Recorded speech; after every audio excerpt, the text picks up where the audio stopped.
Nah, disinilah Abu Jahal pun ngelakuin banyak cara untuk ngelawan dakwahnya Rasulullah. Bahkan Abu Jahal juga sampai memberikan instruksi kepada orang-orang, mulai hari ini setiap suku harus menyiksa budak-budaknya yang masuk Islam. Nah, sejak instruksi itu dikeluarkan, aksi penyiksaan pun macam udah jadi pemandangan sehari-hari di kota Mekah waktu itu ya. Dan ini jugalah yang menimpa keluarga Yasir. Hai, wassalamualaikum warahmatullahi wabarakatuh. Terima kasih sudah klik video ini. Malam ini seperti biasa aku akan datang lagi menemani kalian dengan menceritakan satu lagi kisah sejarah Islam. Ayo, siapa yang dari kemarin minta aku buat sering-sering upload video sejarah Islam? Nah, sekarang nih di video ini aku akan bercerita tentang kisah keluarga Yasir, yaitu keluarga mulia dan punya kedudukan tinggi di hadapan Allah Subhanahu wa taala. Menariknya, keluarga Yasir ini sebenarnya berasal dari kalangan hamba sahaya atau budak. Pas mereka masuk Islam di masa awal kenabian Rasulullah, mereka ini disiksa habis-habisan sama Abu Jahal dan juga kaum kafir Mekah lainnya. Tapi penyiksaan ini tidak bikin iman mereka goyah, Yang ada justru mereka lah yang mendapat kemuliaan sebagai orang pertama yang mati syahid dalam Islam. Selain kemuliaan mati syahid, ada juga banyak nilai-nilai baik yang bisa kita teladani dari keluarga mereka. Jadi pastikan kalian tonton video ini sampai habis, dan sekarang tanpa berlama-lama kita langsung masuk aja ke ceritanya ya. Check it out.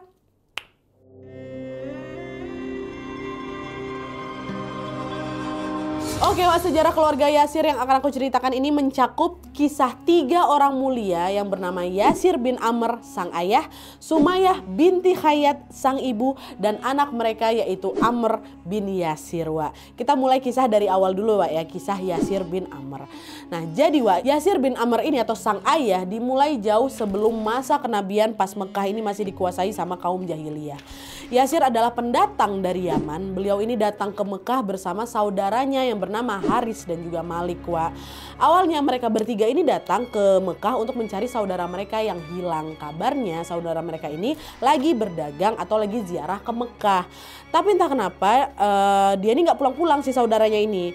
Nah, pas Yasir, Haris dan juga Malik ini nyusul ke sana, ternyata orang-orang Mekah nggak ada yang kenal sama saudara mereka yang hilang ini. Akhirnya Haris sama Malik baliklah itu ke Yaman, sementara Yasir memilih untuk tinggal di Mekah ya. Nah, selama di Mekah Yasir ini mencoba mencari pekerjaan. Berdasarkan tradisi jahiliyah, setiap kali ada orang yang meminta pekerjaan di sana, maka otomatis dianggap sebagai hamba sahaya atau budak. Inilah yang terjadi sama Yasir.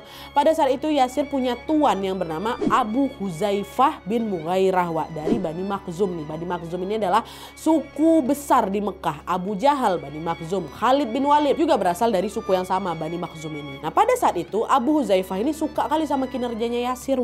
Akhirnya Abu Huzaifah pun menikahkan Yasir sama budak perempuan yang lain bernama Sumayyah binti Khayyat. Ini sama-sama budaknya juga, Nggak dijelasin secara pasti gimana awal mula Sumayyah ini bisa menjadi budak, ya. Tapi yang jelas dia ini juga termasuk budak kesayangannya Abu Huzaifah. Jadi di dalam pernikahan ini Abu Huzaifah sedang menyatukan 2 budak yang paling dia sayangi, yang paling dia senangi lah gitu, Yasir dan Sumayyah. Lalu nggak lama kemudian mereka berdua ini dikaruniai seorang anak laki-laki yang bernama Amr bin Yasir. Dan FYI, Amr radhiyallahu anhu dan Rasulullah ini hampir seusia, Tapi ada juga sumber yang bilang kalau Amr lebih tua 3 tahun dari Rasulullah ya. Nah, adalah tuh akhirnya keluarga Yasir pun menjalani kehidupan mereka sebagai budak.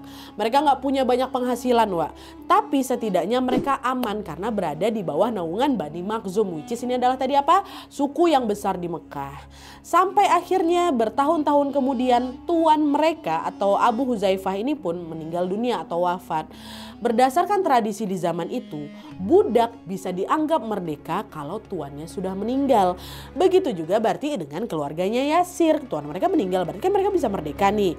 Tapi hal itu juga nggak membuat mereka punya kebebasan penuh gitu loh, Mereka tetap tidak boleh banyak omong, tidak boleh neko-neko, tidak boleh ngeganggu dan lain-lain. Jadi kalau misalnya mereka berisik nih, orang-orang akan menurunkan status mereka jadi budak lagi. Jadi intinya hidup mereka ini harus cari aman aja lah gitu loh, keluarga Yasir ini setelah tuan mereka meninggal. Nah, lalu di waktu yang berdekatan dengan meninggalnya Abu Huzaifah sang tuan ini, Allah pun mengangkat Rasulullah menjadi nabi. Nabi. Nah, di masa awal kenabian dakwah Rasulullah kan masih dilakukan secara diam-diam tuh di Darul Akram atau markas dakwahnya Rasulullah. Nah, pas Amr melewati sekitaran Darul Akram, disitulah Amr sang anak ya, Amr mendengar dakwahnya Rasulullah. Hanya dalam sekali dengar hati Amr ini langsung bergetar. Amr tahu kalau Rasulullah tidak pernah punya track record yang jelek selama tinggal di Mekah. Rasulullah selalu berbuat baik sama semua orang, mau dia kaya, dia miskin, dia tuan, dia budak, semuanya diperlakukan baik sama Rasulullah. Dan selain itu Rasulullah SAW juga dikenal jujur, adil, dan bisa dipercaya.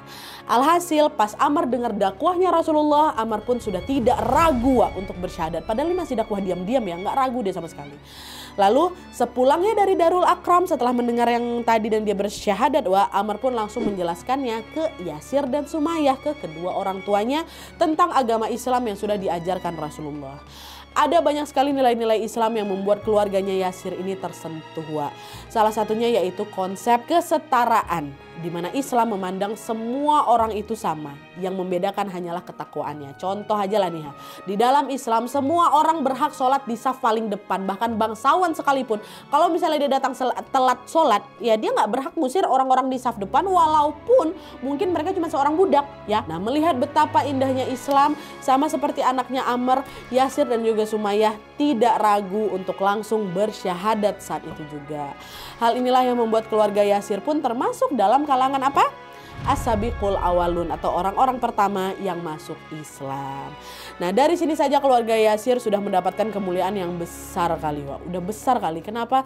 Karena pada saat itu pemeluk agama Islam kan masih sedikit kali. Rasulullah dakwah aja masih sembunyi-sembunyi ya kan. Belum banyak ayat yang turun, belum ada jaminan keamanan, dan para penguasa Mekah masih menganut tradisi jahiliyah. Tentu pada saat itu masuk Islam adalah keputusan yang dianggap sangat beresiko kan Tapi nyatanya keluarga Yasir dan golongan as-sabiqul awalun yang lain punya iman yang luar biasa untuk menerima Islam. Maka Allah Subhanahu wa taala pun memuliakan mereka sebagaimana yang tertulis dalam surat At-Taubah ayat 100, yang artinya orang-orang terdahulu lagi yang pertama-tama atau yang masuk Islam di antara orang-orang Muhajirin dan Ansor serta orang-orang yang mengikuti mereka dengan baik, Allah ridho kepada mereka dan mereka pun ridho kepadanya.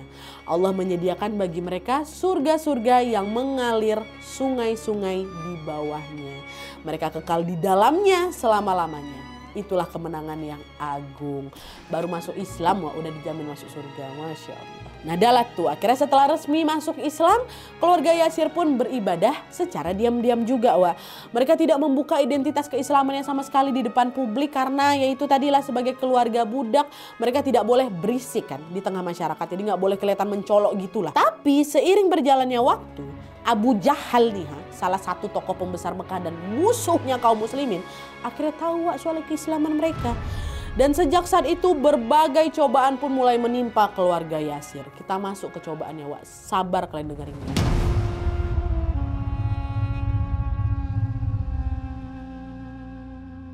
Nah, jadi seperti yang kita tahu semuanya, di masa awal kenabian Rasulullah dan juga kaum muslimin menerima penolakan besar-besaran dari kaum kafir Mekah ya kan. Padahal Abu Jahal ini tahu betul kalau ajaran yang dibawa sama Rasulullah itu betul, dia yakin itu betul. Tapi dia tetap menolak Rasulullah karena dari dulu sukunya Abu Jahal, which is Bani Makhzum ini, selalu bersaing sama sukunya Rasulullah, which is Bani Hashim. Abu Jahal nggak terima waktu tahu Bani Hashim ini ada yang diangkat jadi nabi. Jadi kalau misalnya Abu Jahal sampai menerima kenabian Rasulullah, Abu Jahal ngerasa Banu Makhzum kalah telak nih dari Bani Hashim. Gitu, itu kolotnya pikiran Abu Jahal tuh. Jadi Abu Jahal ini menolak kebenaran hanya karena dia nggak mau sukunya kalah. Itu aja alasannya, padahal dia tahu apa yang disampaikan Rasulullah betul. Nah, disinilah Abu Jahal pun ngelakuin banyak cara untuk ngelawan dakwahnya Rasulullah. Bahkan Abu Jahal juga sampai memberikan instruksi kepada orang-orang, mulai hari ini setiap suku harus menyiksa budak-budaknya yang masuk Islam. Itu katanya semua orang dengar, dia pemimpin kaum Mekah waktu itu. Nah, sejak instruksi itu dikeluarkan, aksi penyiksaan pun macam udah jadi pemandangan sehari-hari di kota Mekah waktu itu ya. Dan ini jugalah yang menimpa keluarga Yasir, menimpa Yasir, Sumayyah dan juga Amr.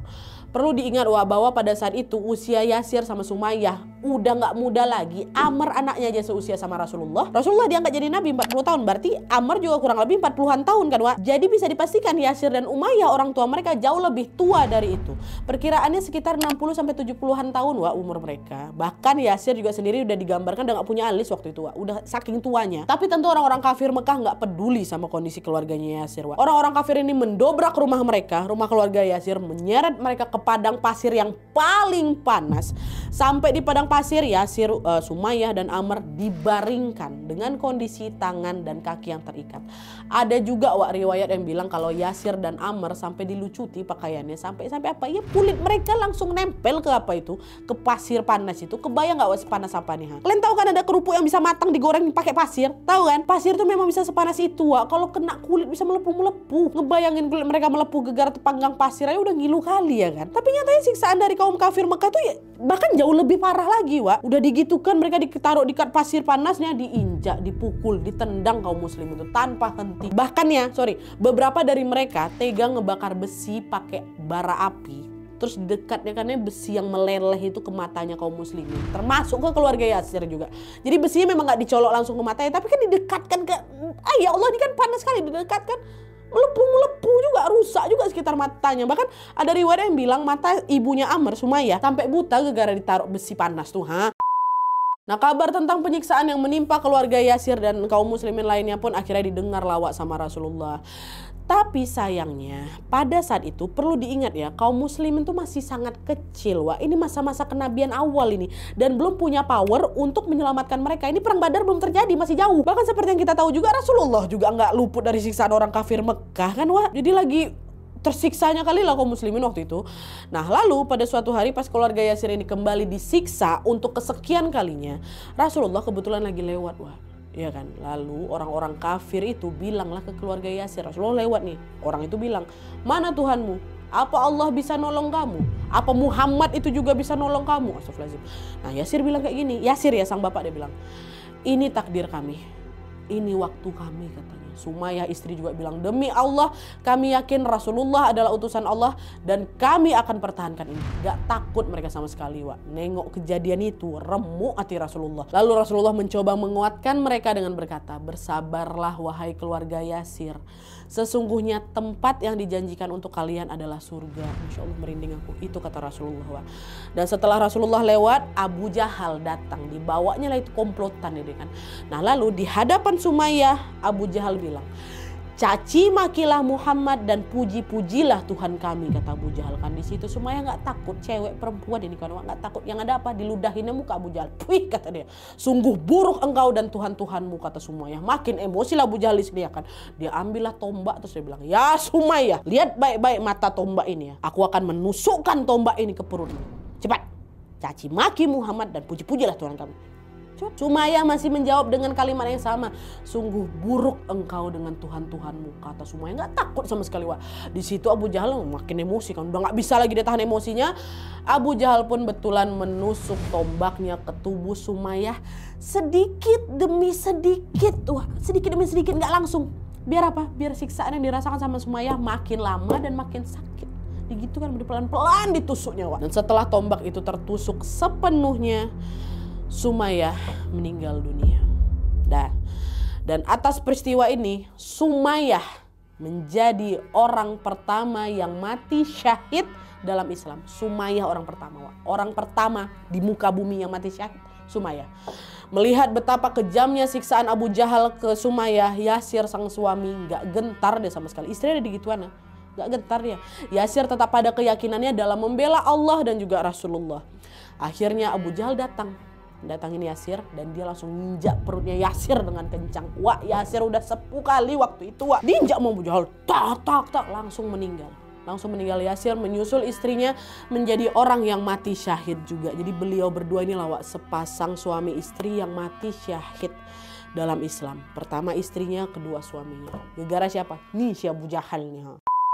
Nah, setelah Yasir dan Sumayyah wafat, Abu Jahal pun segera mendatangi yang terakhir. Siapa? Amr, member keluarga terakhir. Ya Amr, kau sudah lihat ayah sama ibumu kusiksa? Sudah mati mereka. Aku akan membunuhmu lebih parah dari aku membunuh mereka. Kecuali kau mencaci-caci Muhammad dan memuji Tuhan kami. Kata si Abu Jahal kayak gitu lagi. Wah, di situ Amr udah nggak tahan memang sama siksaannya. Sebagian ulama bilang kalau Abu Jahal itu menyiksa Amr dengan cara nempelin bara api. Dan bara api nggak satu. Bara api itu banyak ditaruh dari ujung kaki sampai ujung kepalanya Amr, ditempelin bara api. Rasanya udah jangan dikelentanya lagi, udah pasti sakit kali kan. Wah, bara api loh itu. Nah, karena kondisinya betul-betul kepepet kali di sini, Amr bilang, baiklah, Hubal itu agung. Amr, wah. Nah, Hubal ini nama patung sesembahan kaum jahiliyah memang. Hubal itu agung katanya. Dipuji-puji Tuhannya si Abu Jahal kan. Dengar ucapan itu, Abu Jahal ditariknya lagi api dari tubuhnya si Amr. Dah agak dikurangin lah ini penyiksaannya. Dia bilang lagi, aku belum puas ya Amr ya, belum. Kau tengok unta itu Mar. Ada unta memang. Kau tengok unta itu. Aku tidak akan berhenti sampai kau bilang unta itu Tuhanmu. Baiklah Abu Jahal. Unta itu Tuhanku, kata Amr. Dengar itu baru puas ya Abu Jahal ini. Baru pergi dan ninggalin si Amr, wah. Dan tepat setelah Abu Jahal pergi, Amr yang pada saat itu masih dalam kondisi yang kesakitan, kecapean, berdarah-darah, udah gak ngerti lagi gimana perasaannya kan, langsung menyesali ucapannya tadi. Ya Allah, kenapa aku tidak mengikuti ucapan orang tuaku? Biarkan aku disiksa, biarkan aku mati. Sungguh mati syahid lebih baik daripada mengingkari Allah. Kenapa aku mengucapkan dua hal tadi? Akhirnya dengan langkah tertatih-tatih, Amr pergi, nyusul lah menemui Rasulullah. Sambil menitikan air mata menangis, Amr bilang, ya Rasulullah, mereka tidak akan melepaskanku sampai aku melakukan apa yang mereka mau. Sungguh aku sudah binasa ya Rasulullah, sungguh aku sudah binasa, katanya. Nah, melihat kedatangan Amr, Rasulullah dan para sahabat langsung mengobati luka-lukanya. Di situ Rasulullah nanya, ada apa wahai Amr? Kamu binasa kenapa? Kata Rasulullah. Kan tadi terakhir Amr bilang, aku binasa. Ya Rasulullah, beginilah yang telah dilakukan musuh Allah, musuh Abu Jahal kepada kami. Ini Amr sambil ngeliatin luka-lukanya kan. Amr menceritakan juga semuanya termasuk kalimat yang dia sesali tadi. Soal siapa Tuhannya, unta Tuhannya kayak gitu kan Pak. Terus Rasulullah nanya lagi, bagaimana hatimu saat kau mengatakan hal itu? Apa memang engkau mau memuji Tuhan mereka dan menganggap unta sebagai Tuhanmu? Kata Rasulullah. Tidak ya Rasulullah, tidak. Hatiku sama sekali tidak meyakini itu. Sungguh aku tidak pernah kehilangan imanku ya Rasulullah. Rasulullah bilang lagi, baiklah. Kalau besok mereka kembali dan melakukan hal yang sama padamu, maka ulangilah apa yang kamu ucapkan tadi. Maksudnya, kalau Abu Jahal datang nyiksa Amr lagi, Amr boleh menuruti ucapannya selagi ucapan itu tidak bersumber dari hatinya Amr. Nah, di sini Rasulullah sama sekali tidak mencela Amr. Rasulullah tahu betul betapa beratnya siksaan yang diderita sama Amr kan. Lalu atas kejadian itu turunlah langsung, atas kejadian itu aja ya, turunlah firman Allah dalam surat An-Nahl ayat 106 yang artinya, siapa yang kufur kepada Allah setelah beriman, maka dia mendapatkan kemurkaan Allah. Kecuali orang yang dipaksa mengucapkan kalimat kekufuran sedangkan hatinya tetap tenang dengan keimanannya, maka dia tidak berdosa. Firman Allah langsung keluar. Wah. Dan setelah kejadian ini, siksaan terhadap Amr pun mulai mereda karena Abu Jahal pikir Amr sudah murtad. Nah, lalu bertahun-tahun kemudian pas turun perintah hijrah ke Madinah, Amr nggak mau lagi tinggal di Mekah kan, ikut hijrah sama Rasulullah ke Madinah. Ini kisah selanjutnya, kisah soal Amr setelah hijrah.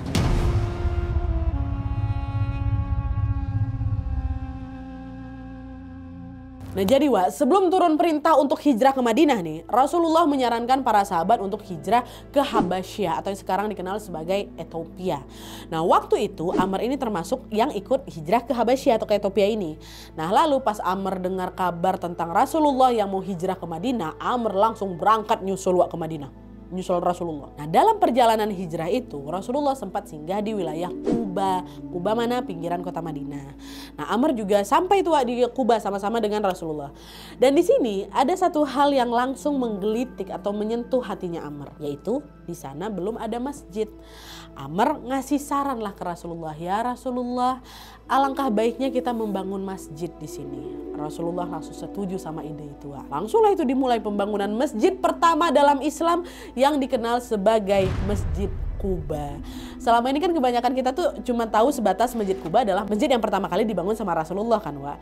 Tapi siapa sangka kalau ternyata Rasulullah membangun Masjid Kuba itu atas sarannya Amr radhiyallahu anhu. Pahala sholat di Masjid Kuba ini besar kali, Wak. Sekali kalian sholat di sana itu udah setara sama pahala umroh. Dan otomatis siapa saja umat yang sholat di Masjid Kuba, Amr juga mendapatkan atau Amr juga panen pahalanya, karena beliaulah orang pertama yang memberikan saran kepada Rasulullah untuk membangun masjid itu. Pahala jariahnya ngalir terus, Wak. Ya itulah, ini agak ada sedikit cerita menariknya sebelum masuk ke Madinah. Oke, kita lanjut.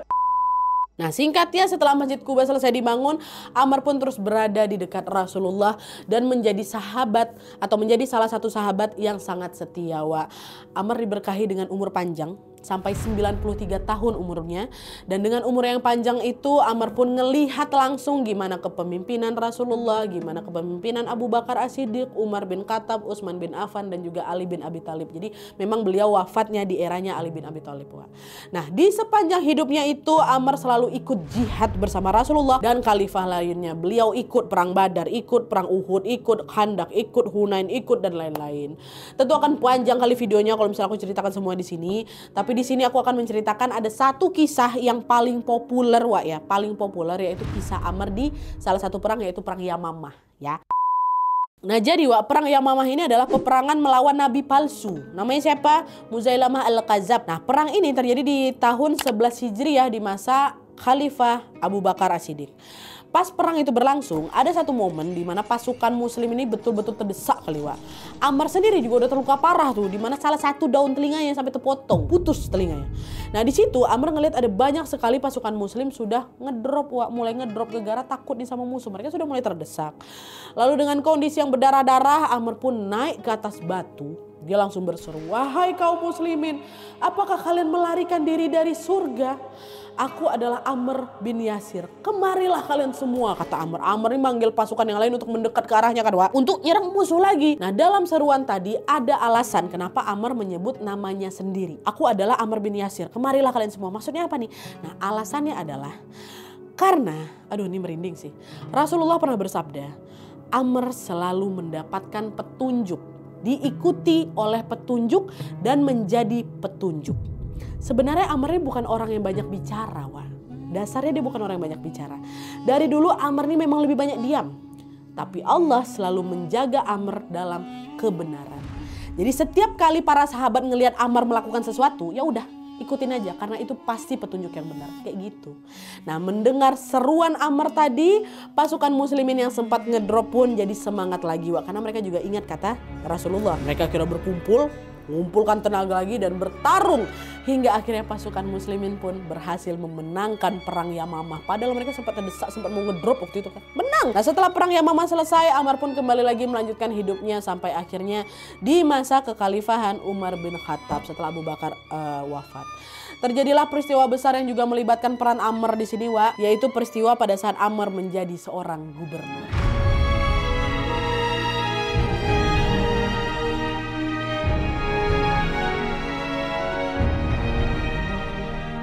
Nah, jadi, Wak, waktu Islam berada di bawah kepemimpinan Umar bin Khattab, Islam ini berkembang pesat dengan melakukan ekspansi besar-besaran ke luar Arab, salah satunya ke Irak.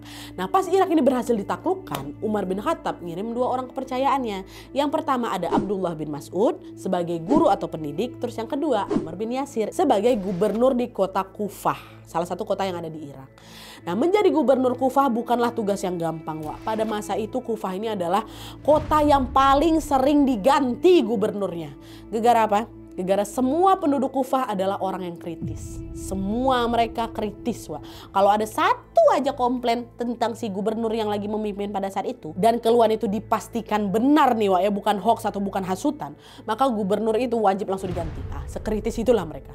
Amr ini gubernurnya Kufah yang kesekian, Wak. Nah, selama Ammar menjadi gubernur, Wak, Ammar ini selalu hadir di tengah-tengah masyarakat. Mereka gampang menemukan Ammar di ladang, di pasar, di jalan-jalan kota. Setiap hari Ammar ini akan sibuk mencari apakah ada penduduk Kufah yang butuh bantuannya. Itu yang dilakukan.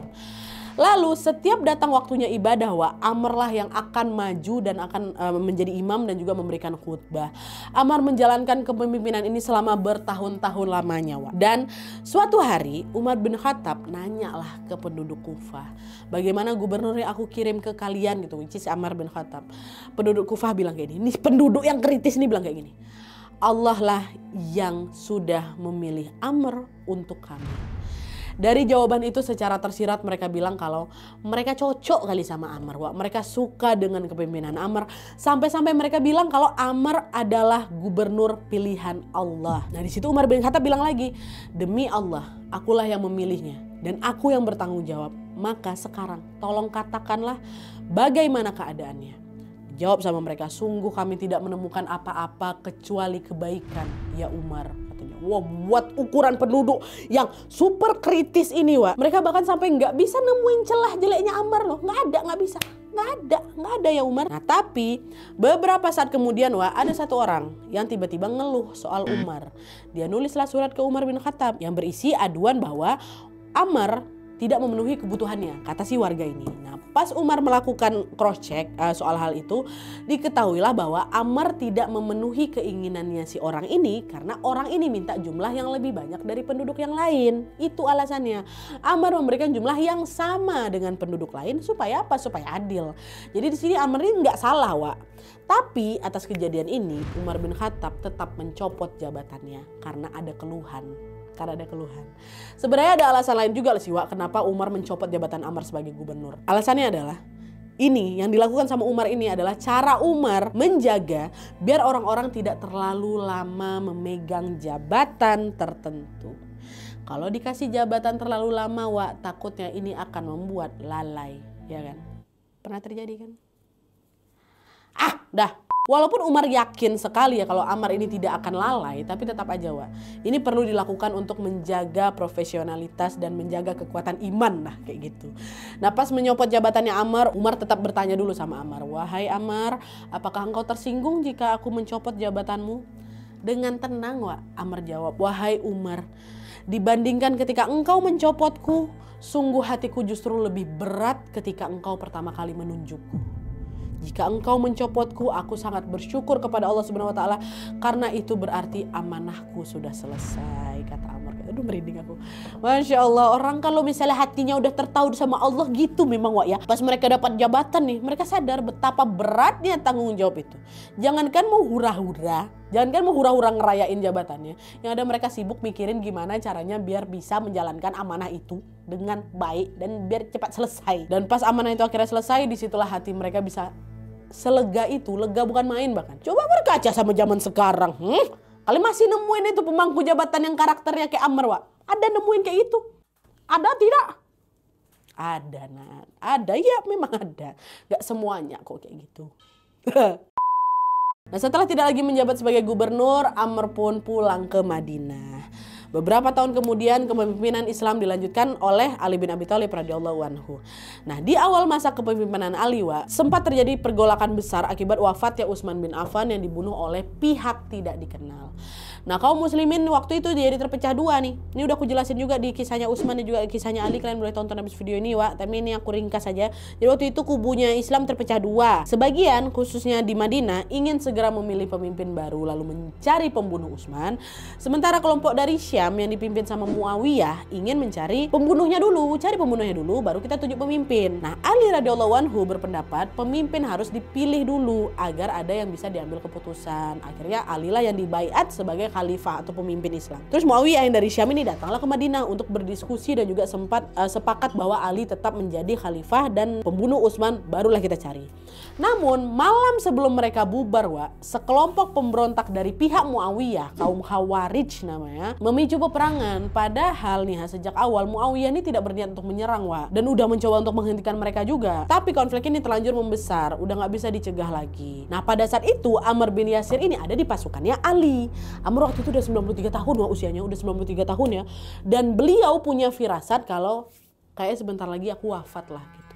Karena apa? Karena dulu Rasulullah bilang kayak gini, Amr akan mati syahid di tangan orang-orang yang memberontak. Itu Amr ingat kata-kata itu. Lalu pas akhirnya peperangan ini pecah, Amr bilang ke orang-orang sekitarnya, hari ini aku akan bertemu dengan orang-orang terkasih, yaitu Rasulullah dan para sahabat. Dah akhirnya beliau sempat ngomong kayak gitu, dan pas perang ini berlangsung, Ammar betulan meninggal dunia. Ammar betul-betul syahid di sana. Nah, pada saat orang-orang tahu tentang sabda Rasulullah bahwa kaum yang mensyahidkan Ammar adalah kaum pemberontak, mereka langsung ingat dengan ucapannya Rasul juga. Nah, lalu pas tersiarlah kabar kalau Ammar ini syahid di tangan kaum Khawarij, orang-orang pun langsung menyimpulkan kalau langsung validasi kaum Khawarij lah pemberontak yang dimaksud sama Rasulullah. Iya kan? Rasulullah bilang Ammar akan meninggal di tangan kaum-kaum pemberontak. Meninggal Ammar, siapa kaum pemberontaknya? Khawarij berarti. Validasi sama sahabat. Akhirnya peperangan pun disudahi dan Muawiyah mencegah kaumnya biar tidak menyerang lagi. Dan setelah perang selesai, kaum muslimin pun langsung segera memakamkan jasadnya Ammar, dan juga dengan ini maka selesailah perjuangan hidupnya Ammar bin Yasir. Gitu. Oke, Wak, jadi itu tadi kisah perjuangan keluarga Yasir yang merupakan salah satu keluarga paling masyhur dalam sejarah Islam, Wak. Waktu kita nyimak kisah mereka nih ya, kagum gak sih, Wak? Kagum ya? Meski mereka berasal dari status sosial yang rendah dari kalangan hamba sahaya, tapi mereka punya kedudukan yang tinggi di mata Allah. Nih semuanya lebih tinggi, Yasir, Sumayyah, dan Ammar. Mereka dengan keyakinan penuh menerima ajaran Islam pas Islam ini masih sangat kecil. Bahkan pada saat itu belum juga turun perintah sholat, belum ada perintah puasa, zakat, haji, belum ada. Fokus dakwah Rasulullah masih seputar ketauhidan aja tentang Allah sebagai satu-satunya Tuhan yang wajib disembah. Cuman baru itu. Untuk menanamkan satu nilai aja Rasulullah harus dakwah bertahun-tahun ya kan. Tapi luar biasanya keluarga Yasir, mereka bisa dengan cepat gitu loh, Wak, yakin untuk masuk ke Islam. Di kali pertama mereka mendengar dakwahnya Rasulullah. Bisa gitu ya. Itulah orang udah dikasih keyakinan, keimanan yang kuat sama Allah tuh, itu enaknya, Wak. Bahkan juga keimanan mereka gak goyah sedikit pun kan. Pas mereka disiksa sama Abu Jahal tuh, mereka justru ngerasa lega. Karena siksaan itulah yang mengantarkan Sumayyah dan Yasir menjadi dua orang pertama yang mati syahid dalam Islam. Lalu berpuluh-puluh tahun kemudian, Ammar, keturunan mereka juga menyusul orang tuanya mati syahid juga di jalan Allah. Masya Allah. Semoga ya Wawa kita semua bisa berkumpul bersama lagi di surganya Allah Subhanahu wa taala. Amin ya rabbal alamin. Semoga dengan mempelajari kisah mereka kita jadi bisa mendapatkan panutan untuk berbuat baik di dunia dan juga mengumpulkan bekal sebanyak-banyaknya untuk ke akhirat. Ya. Oke, Wak, jadi sekian dulu videonya. Terima kasih banyak yang sudah menonton. Kalau kalian suka video ini, klik like-nya. Jangan lupa komen di bawah untuk ide dan saran-saran untuk video selanjutnya. Jangan lupa nyalain notifikasinya supaya kalian tahu kalau aku buat video baru. And as always, jangan lupa untuk klik tombol subscribe supaya kalian sama-sama tahu informasi menarik dan menegangkan dari channel aku. See you next video, Wak. Bye.